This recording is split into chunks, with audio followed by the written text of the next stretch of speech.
वजलवार साहेब, मैत्रीचे लागे बांधे असते तर अभिमानला अटक झालीच नसती, तो तुरुंगात खितपत पडलाच नसता, नाही का? आणि राहता राहिला प्रश्न,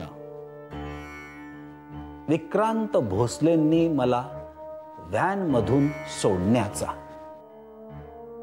तर ती त्यांनी दाखवलेली माणुसकी होती. ते ठीक आहे हो, पर कायदा माणुसकी नाही मानत ना. मला सांगा तुम्ही, पर्सनल कामाला पोलीसची व्हॅन वापरणं योग्य आहे का?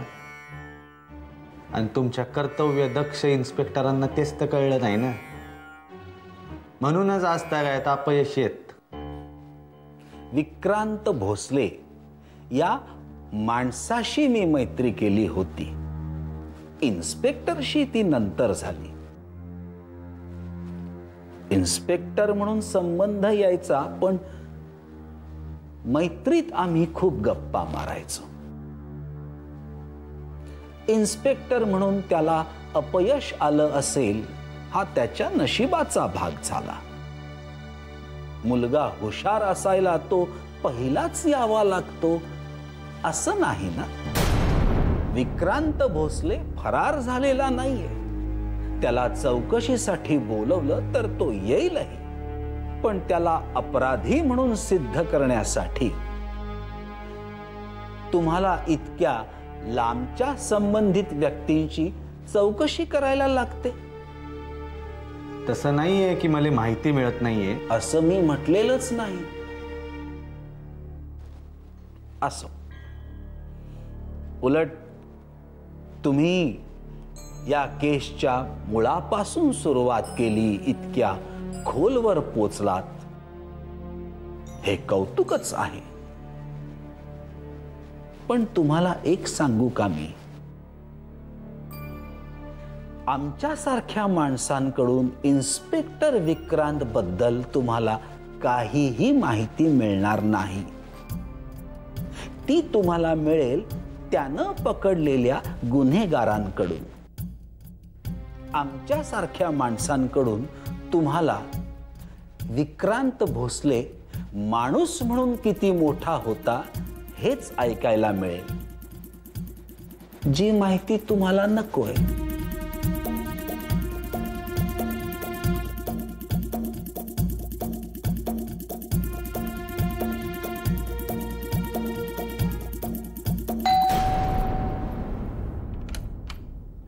भाई येऊ का? ये ना, अचानक कसं काय? काय नाही, इथून चाललो होतो, म्हटलं प्रथमेशला भेटून जावं. बस हा, पाणी आणते.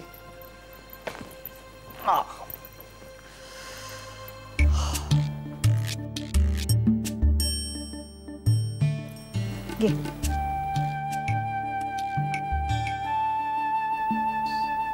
काय मग, प्रथमेशची आठवण आली ना? प्रिय, केनियाला जायचं जसं ठरलंय ना, तशी त्याला भेटायची ओढ वाढतच चालली आहे माझी.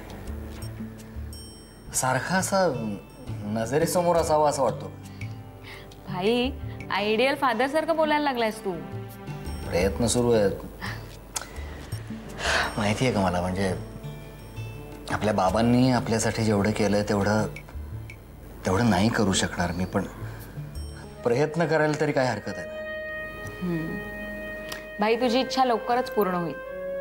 तुला माहितीये का, काल विमानाचं चित्र काढत बसला होता प्रथमेश, सारखी तुझी आठवण काढत होता. बाबा पाहिजेत चालू होतं त्याचं. याआधी मला म्हणजे असं सारखं वाटायचं की माझा मुलगा इतर मुलांच्या सारखा का नाहीये, तो का नाही बोलत त्यांच्यासारखा. पण आता मात्र प्रथमेश माझा मुलगा आहे याचा अभिमान वाटतो मला. म्हणजे प्रथमेश सारखा मुलगा असणं हे एक चॅलेंज वाटतं का मला. प्रथमेशला लवकर बोलता यायला हवं भाई. तो सर्वसाधारण मुलांपेक्षा ग्रेट व्हावा अशी तुझीच नाही, आमच्या सगळ्यांची इच्छा आहे. खरंच का? म्हणजे त्याची ट्रीटमेंट कधी कंप्लीट होती आणि तो कधी बोलायला लागतो याची वाटच बघतो मी. आहे कुठे तो? 2 यंग अँड युथफुल प्लेयर्स गेलेत खेळायला आणि फिरायला. 2? प्रथमेश आणि आजोबा. आजोबा? हो, आणि तुला माहितीये प्रथमेशमुळे कित्येक दिवसांनी आजोबांना आम्ही खेळताना आणि हसताना पाहिले. प्रिया, मला प्रथमेशचं स्विमिंगही बघायचंय. राधा बऱ्याच दिवसापासून म्हणतेय की त्याचं स्विमिंग हा एक चर्चेचा विषय झालाय.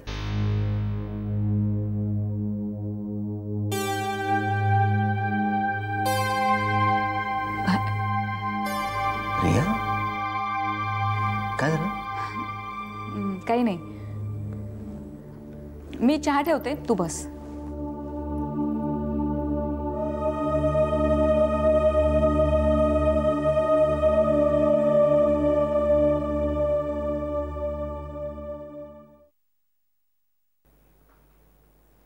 ज्ञानेश्वर माऊली, ज्ञानोबा माऊली, नमस्कार. काय काय हवंय? काय मला काय हवं असणार? तुम्ही धावा केलात, आम्ही आलो. कोण तुम्ही? परमेश्वर. परमेश्वर?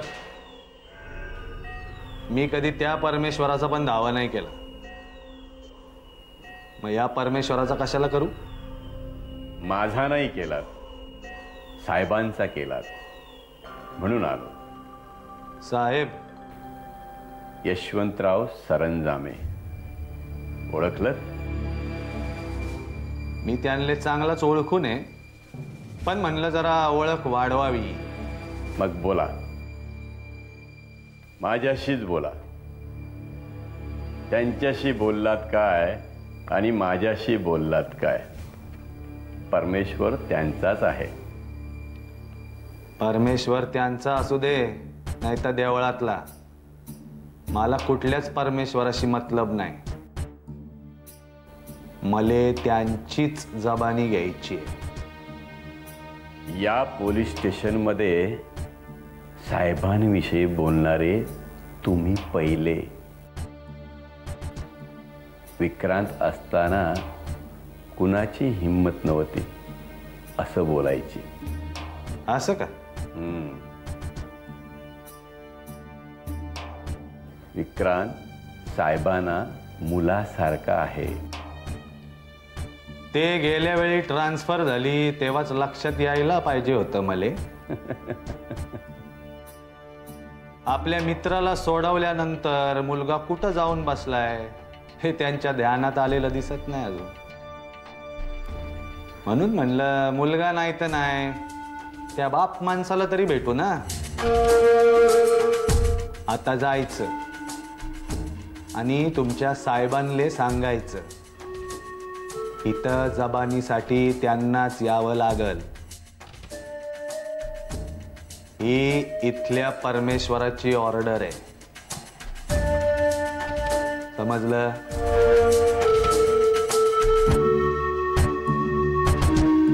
ज्ञानेश्वर माऊली, ज्ञानोबा माऊली.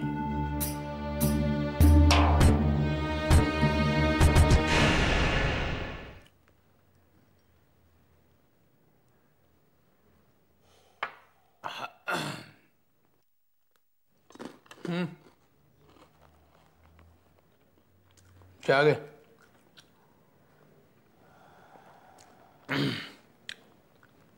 आयुष्यात कमावलेलं सगळं हारल्यासारखं का बसलायस? काय झालं? चहा घे.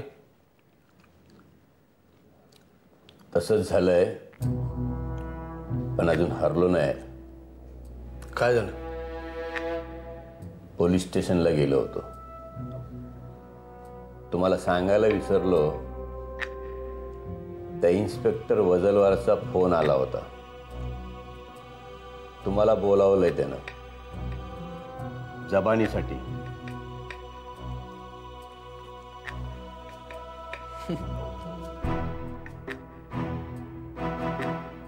सर पोरग माझं हरवलंय, माझीच जबानी घेतो.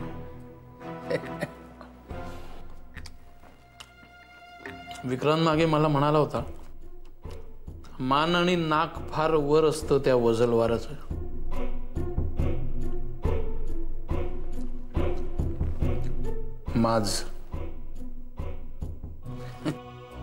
माज दोन प्रकारचा असतो परमेश्वर. एक युनिफॉर्मचा आणि दुसरा जन्माचा. जन्माचा माज काय मरणाशिवाय जात नाही, पण युनिफॉर्मचा माज युनिफॉर्म उतरल्यावर आपोआप उतरतो, नाही का? केली होती, आपणच ट्रान्सफर केली होती त्याची, पार अगदी खेडेगावात. चुकलं तुझं. जिथून परत येऊच शकणार नाही अशा ठिकाणी करायला पाहिजे होती. काय म्हणाला? तुम्हाला बोलावलंय आणि यावंच लागेल असं म्हणाला. तिथल्या परमेश्वराचा आदेश आहे.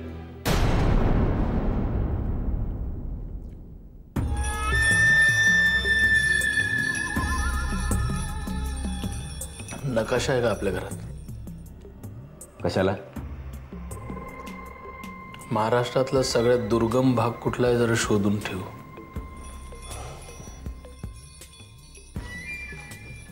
एखाद्या प्रकरणात अडकवून मीडियासमोर धिंड काढू त्याची,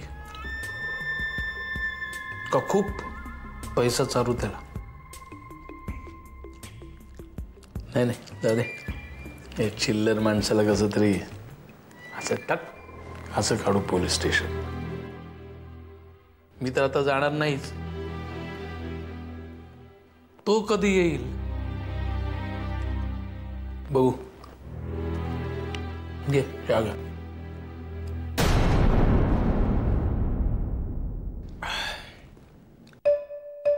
प्रियताई, मला सांगा, तुमचा आणि विक्रांतचा संबंध काय?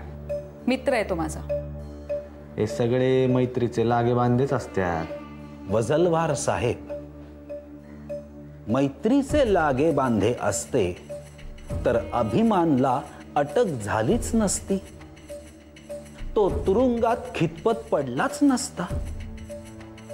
विक्रांतचं अभिमानची नातं कसं आहे? एका सच्च्या मित्राचं, जो अडचणीतही मैत्री निभावतो. परिस्थिती माणसाला काहीही करायला भाग पाडते. अभिमानचं पळून जाणं आणि विक्रांतचं तिथे असणं हा योगायोग असू शकतो. तुम्हाला वसईहून मुंबईला आणायला पोलीसची व्हॅन वापरली गेली, म्हणजेच तुमची आणि विक्रांत भोसलेची तोंड ओळख नव्हतीच, घनिष्ठ मैत्री होती, आहे आणि असेल. विक्रांत ज्यांच्या आयुष्यात नुकताच मित्र म्हणून आलाय, त्यांना इतके प्रश्न विचारण्यापेक्षा जे विक्रांतच्या आयुष्यात त्याच्या लहानपणापासून आहेत त्यांना प्रश्न का नाही विचारत? यशवंतराव सरंजामे, ओळखलं? मी त्यांना चांगलाच ओळखून आहे, पण म्हणलं जरा ओळख वाढवावी. मग बोला, माझ्याशीच बोला. त्यांच्याशी बोललात काय आणि माझ्याशी बोललात काय? परमेश्वर त्यांचाच आहे. का त्यांना विचारण्याची भीती वाटतेय म्हणून आमच्यावर प्रयत्न चाललेत? या पोलीस स्टेशनमध्ये साहेबांविषयी बोलणारे तुम्ही पहिले. विक्रांत असताना कुणाची हिंमत नव्हती असं बोलायची. ते गेल्या वेळी ट्रान्सफर झाली तेव्हाच लक्षात यायला पाहिजे होतं मले.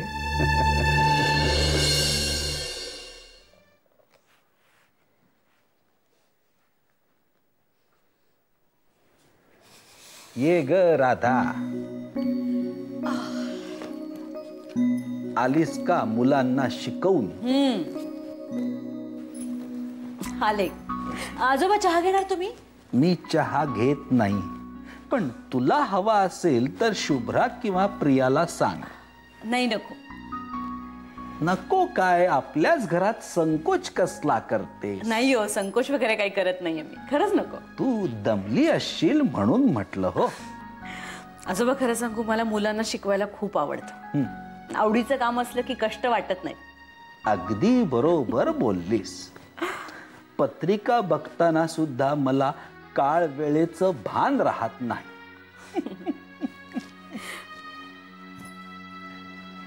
पत्रिकेवरून आठवलं, प्रथमेशची पत्रिका तपासली मी. आजोबा, काय आहे प्रथमेशच्या पत्रिकेत? म्हणजे त्याच्या नशिबात काय? पत्रिकेत नशीब लिहिलेलं नसतं राधा. तसं लिहिता आलं असतं तर काही औरच घडलं असतं. पत्रिका बघून काही संकेत मिळतात, आडाखे बांधता येतात, स्वतंत्र अभ्यास असतो.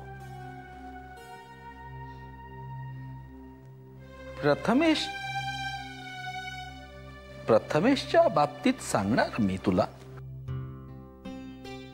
त्या अगोदर मला सांग, प्रथमेशच्या जन्माच्या वेळी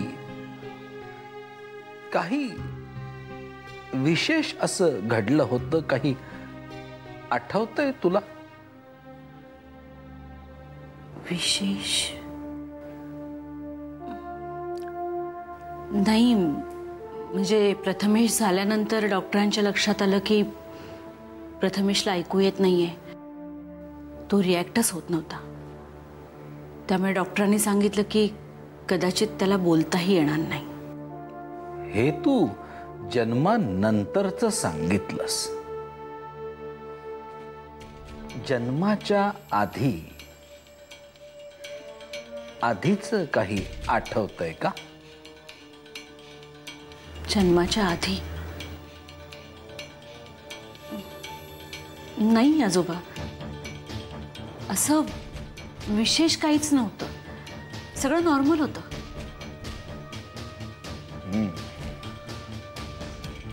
एखादी विचित्र घटना, एखादं स्वप्न,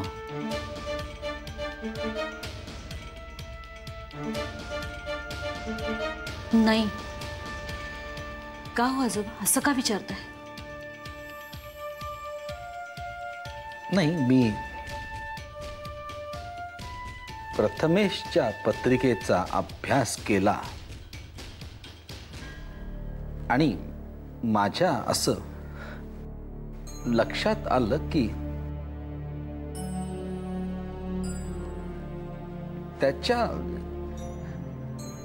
त्याच्या जीवाला पाण्यापासून धोका आहे. पाण्यापासून धोका आहे? पण आजोबा, तो तर किती छान पोहतो. त्याचे कोच तर एकदम खुश आहेत त्याच्या स्विमिंगवर. एकदम तरबेज झालाय तो स्विमिंग मध्ये. म्हणजे मला मान्य आहे तो सुरुवातीला खूप घाबरायचा पाण्याला, पण आता तसं काहीच नाहीये. आश्चर्य आहे. आपल्या शास्त्री कुटुंबात एवढं तरबेज पोहणारा प्रथमेश पहिलाच असेल. हो आजोबा, पण प्रथमेश खूप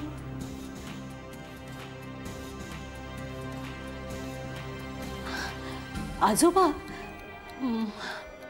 प्रथमेशच्या जन्माच्या आधी मला एक स्वप्न पडायचं. मला स्वप्नात एक मुलगी स्विमिंग करताना दिसायची. हो, ती खूप छान स्विमिंग करायची, छान चित्र काढायची. म्हणजे कदाचित मला मुलगी व्हावी अशी माझी इच्छा होती, म्हणून मला मुलगी दिसत असेल. पण हे सगळं प्रथमेशही करतो. राधा, पुन्हा एकदा सांगतोय, प्रथमेश कितीही सराईतपणे पोहत असला तरी त्याला पोहायला पाठवू नकोस. पाण्यापासून त्याच्या जीवाला धोका आहे.